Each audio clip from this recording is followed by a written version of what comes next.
is a good time to fight, yeah. Saturday night, there's gonna be a fight. Saturday night is a good time to fight, yeah. Saturday night, there's gonna be a fight.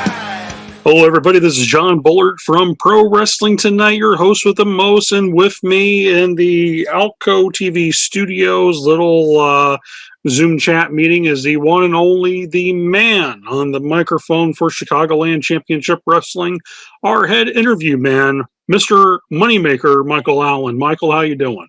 John, thank you as always for having me. I always love being on the show. I think you and I talked before. I'm the first triple threat to ever been on the show. I'm the first one to ever make 3 appearances on Pro Wrestling. 3 appearances, absolutely, yeah.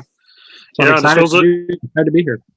Just like yesterday that we were doing the first interview between you and I, so yeah, going over that very first show. Yeah, absolutely. And well, the reason why we have you on the show is we got a big event coming up June 12th here in Michigan City, and what a wrestling show we have in store for the fans. The show, of course, is sold out.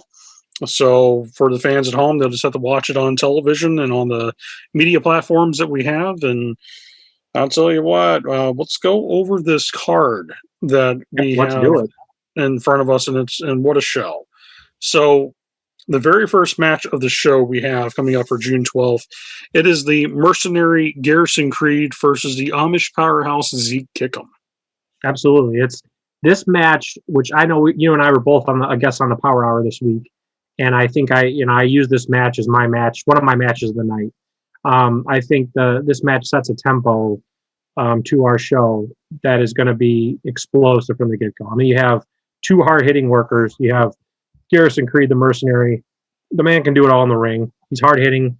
He's dangerous with everything. Aerial attacks, ground and pound. I mean, this guy can do everything. Then you got the Amish powerhouse Zeke, who surprised a lot of people at our first show.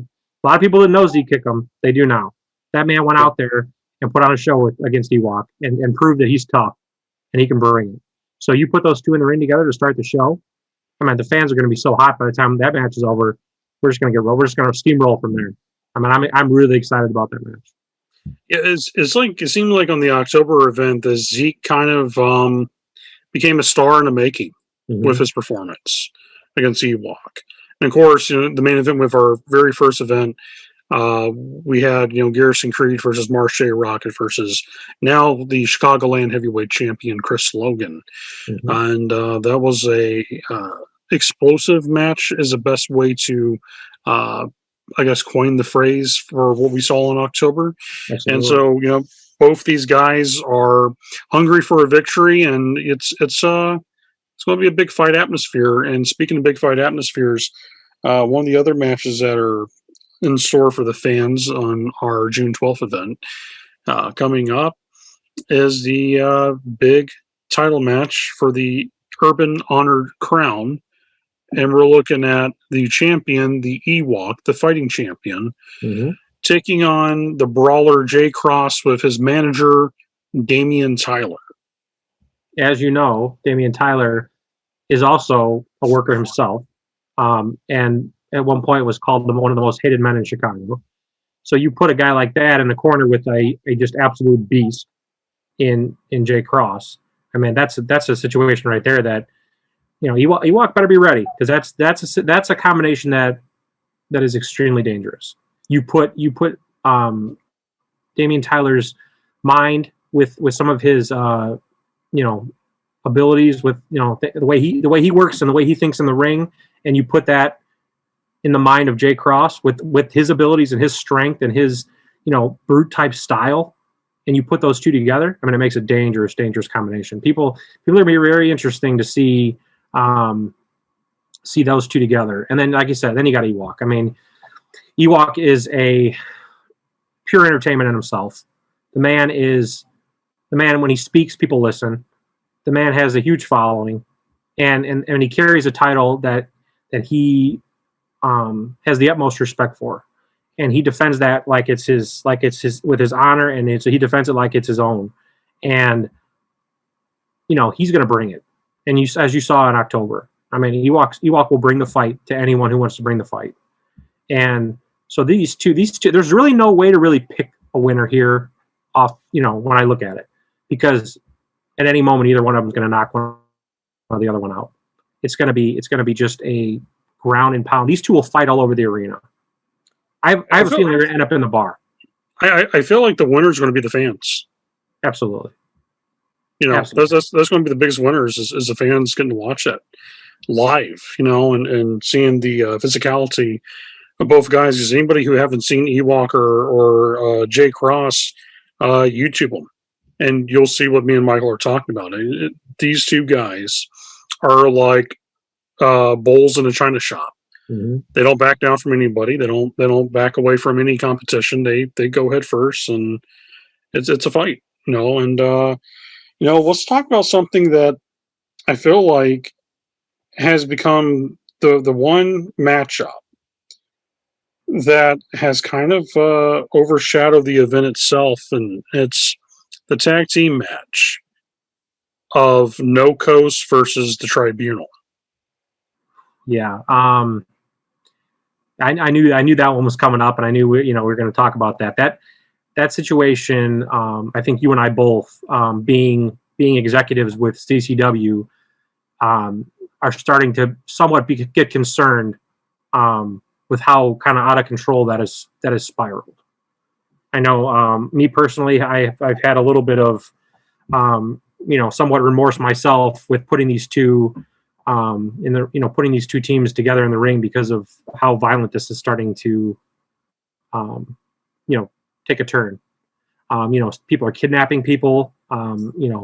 We still have a friend of No Coast in the hospital after what the Tribunal did to him. And watching that video, it still almost gives me nightmares watching that, knowing that's a match that we booked and we have a guy in the hospital. Makes me a little bit concerned. When I see, I see a guy like Jace Thorne who something is snapped in that man, and he has taken his pro wrestling career to a different realm that I wasn't expecting. I wasn't ready. It's almost sinister. Yes. Actually, it is sinister. Actually, only when I say almost, it is.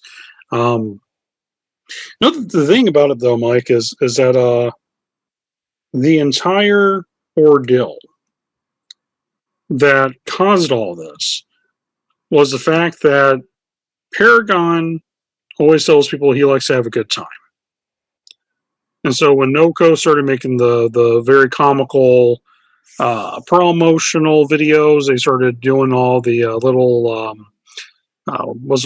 tributes to some of their favorite movies. It got under his skin. You could tell, like almost every couple of weeks when they would post something brand new, you could tell like it further and further kind of drove him to madness almost. Mm-hmm. And then after that October show, the October show happens. Tribunal gets to win. Very shady tactics, I have to say, but mm-hmm. They still a win's a win. Yep. And you think, okay, they're done. Move on. No Coast gets right back up, and hey, we're not finished yet. Mm-hmm. And all of a sudden, you could tell like that drove him to madness because he was thinking, okay, the comedy's over. We taught these kids a lesson, and the kids are still coming at them like, no, we're not backing down from you. Yeah, I don't think anybody understands, or people definitely, if you haven't seen No Coast work, you underestimate how tough those two are. I've watched both of those kids get punched in the mouth and be bleeding from the mouth and just like nothing happened and continue to work and continue to come back and continue to fight. And, that's one thing I think Tribunal underestimated how tough those kids were. And they thought, okay, we'll get a win on these guys and that'll humble them. Well, if anything, you might have woke them up. Yeah. So now, not only are you going to get the, the humorous, fan loving tag team, but I think now they're going to bring it in the ring. So I just have a feeling there's a dark cloud approaching the June 12th event, and is in that dark cloud's that match. I don't know what it is. There's something about it that makes me kind of worry. Like, okay, something good is not going to happen here tonight. Something really bad's going to go down. You know, I'm glad we got security. I'm glad we got EMTs on call and stuff. I just have a feeling, just one of those bad gut instincts.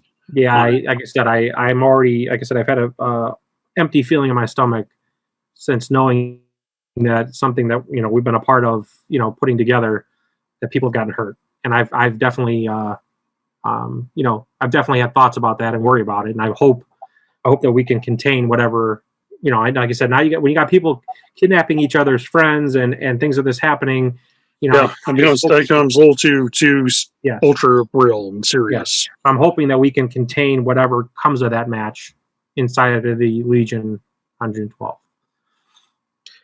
The other things we got coming up here too for the June 12th event here in Michigan City, we actually have 2 6-person tag matches.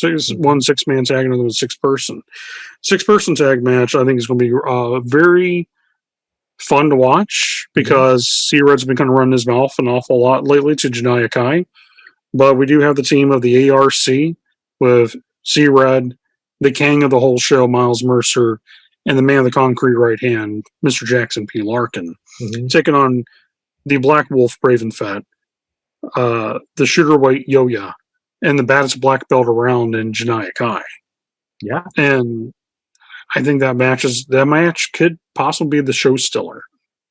And well, I mean, I know you saw, and I know I saw that Janaya Kai and Yo-Ya made a huge splash over WrestleMania weekend. They're being talked about all over the place in pro wrestling magazines and articles by reporters. I mean, these two are. Yo-Ya was now put on the rankings of top 5 wrestlers on the independents that everyone needs to watch. That's what I'm saying. And we have these two who were both on a major promotion over the weekend, and those two are in the same match on our show. Yeah. So I mean, and so you're talking about Yo-Ya, the shooter weight. This kid is up and coming, being looked at all over the world. So Janaya Kai, one of the toughest women out there in the independent scene, a legit black belt. Yeah. And Braven Fett, who impressed a lot of people, with his new persona and his new, what they call it, the Black Wolf. Yeah. The way he comes across now, and the way he's kind of evolved himself. He's got that devastating kick. That he does. Yeah, I mean, he's a Muay Thai fighter. I mean, he's got a legit Muay Thai background. I mean, so you got 3 people in one section, on one team, that are all martial artists. Mm-hmm. And then on the other side, you have 3 guys who are legit, will do whatever it takes to get the win. Mm-hmm. Well, yeah, you have literally, a Chicago legend, Chicago legendary manager, a Chicago legendary worker in C-Red. I mean, the guy's you guys knows, if you think of Chicago wrestling, you think of C-Red. Oh, absolutely. You and I have both talked about the kid with the it factor. The kid is one big match away, Miles Mercer. The king of the whole show. I mean, this kid is on the brink of stardom. And then, he said you got Jackson P. Larkin, who came into our show.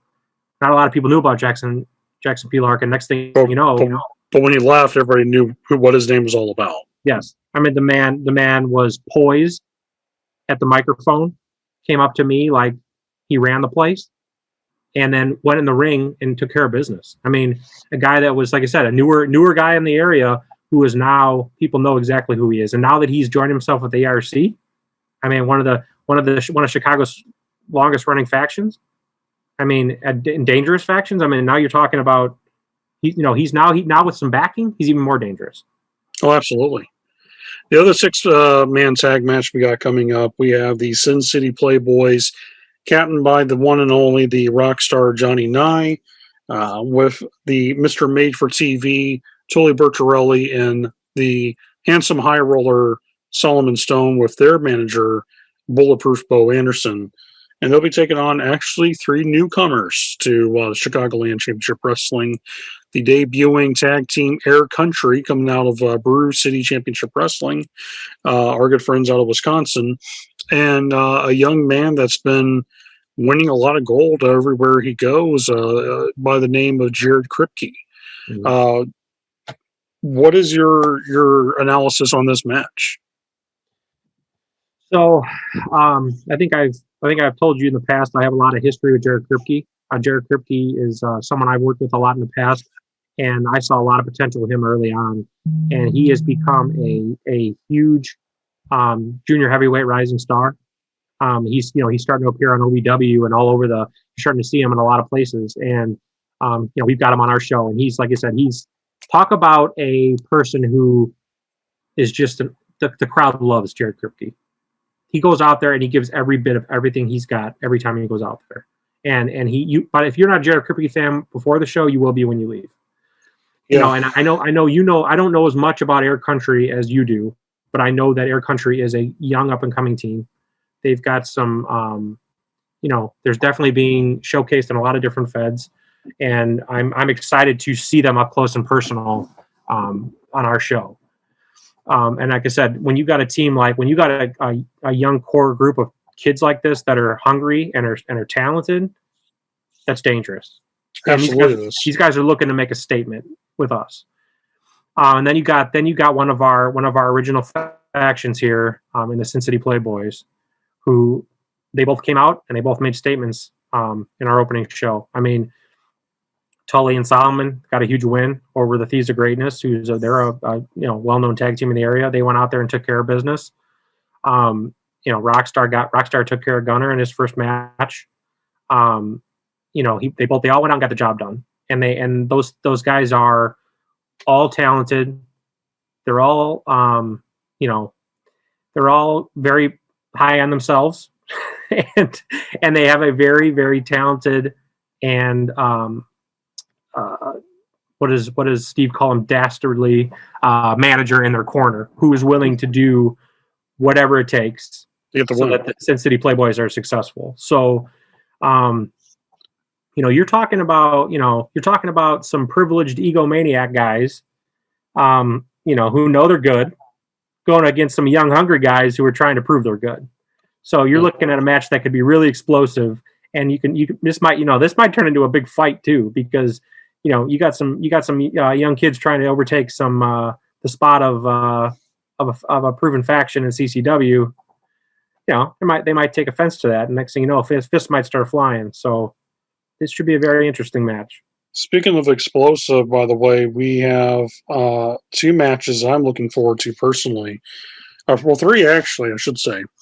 First one is Marche Rocket, talking about explosive, Mr. M80 himself, All Day Marche, taking on the debuting monstrous juggernaut of the Tribunal in Chris Moore.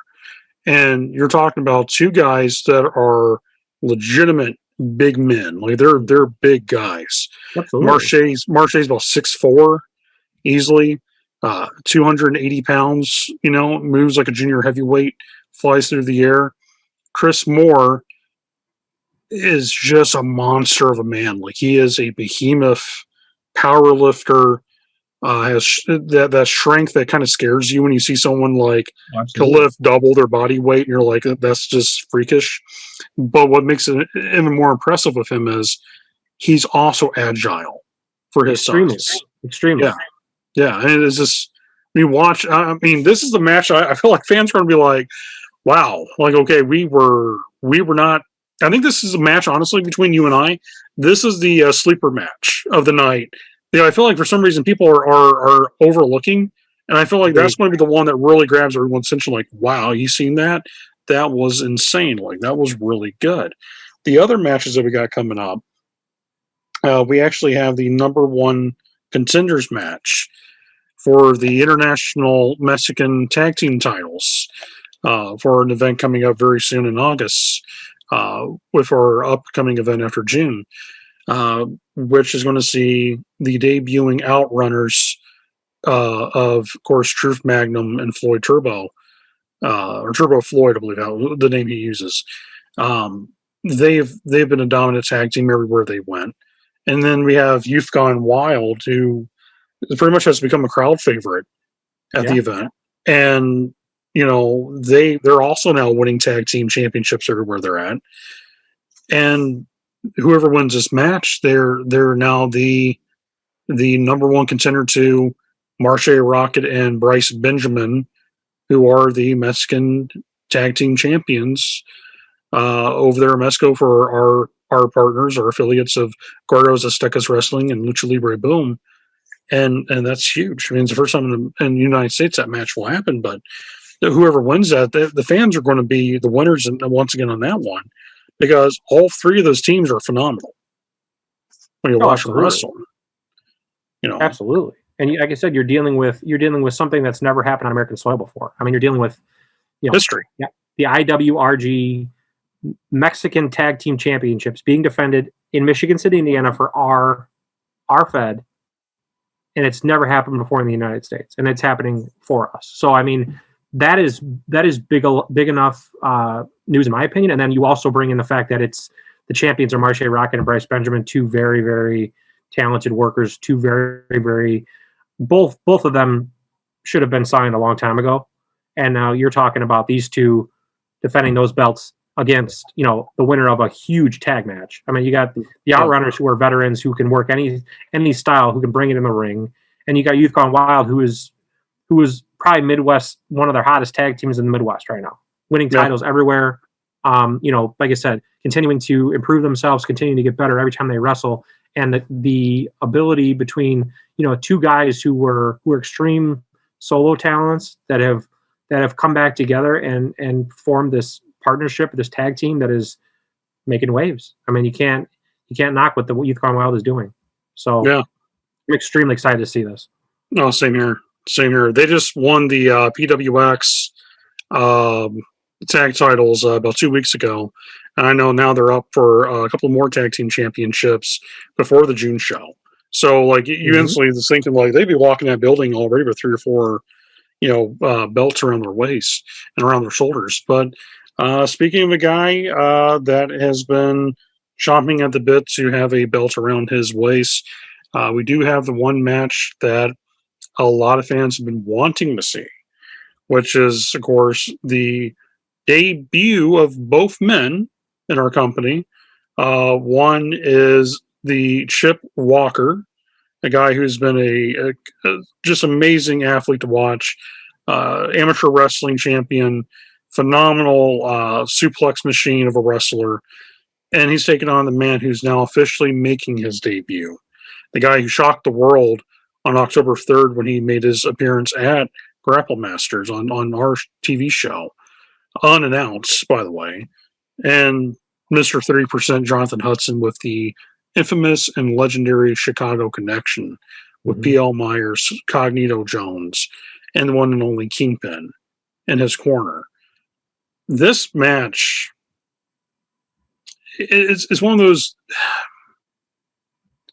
devil's advocate type thing, because Hudson's coming in and he's telling everyone he's going to destroy Chip Walker. This is going to be a stepping stone.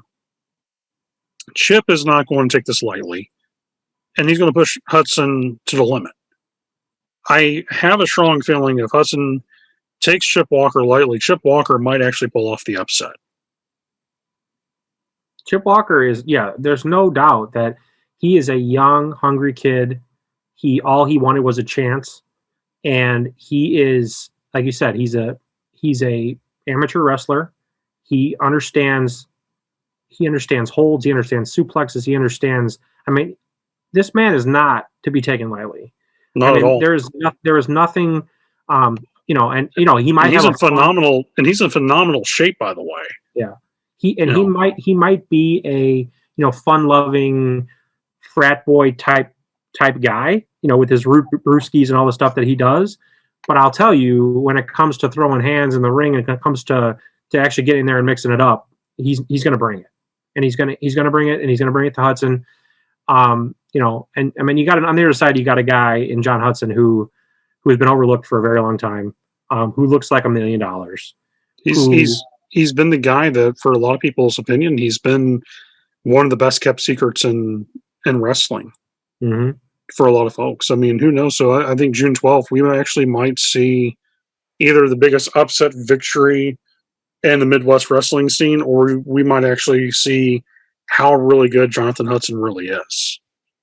Like I said, you're talking about a guy who has won titles wherever he's gone, and he's very vocal about who he is and what he stands for and what he wants. So I mean, if he can back up the way he's talking, then might be a long night for Chip Walker. Yes. So then our champ Chris Logan is going to be looking over his shoulder at a guy who's coming for him.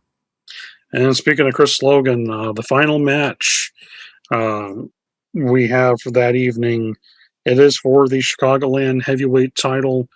It is the Frogun, DRA 3000, former TNA and WWE star, coming in. The man himself actually have about 4 heavyweight titles he's bringing with him, because he is a champion that hunts for gold. Going against our heavyweight champion, the Shogun, Chris Logan. And it is literally the making of a martial arts film, and the way that you have a Frogun versus a Shogun.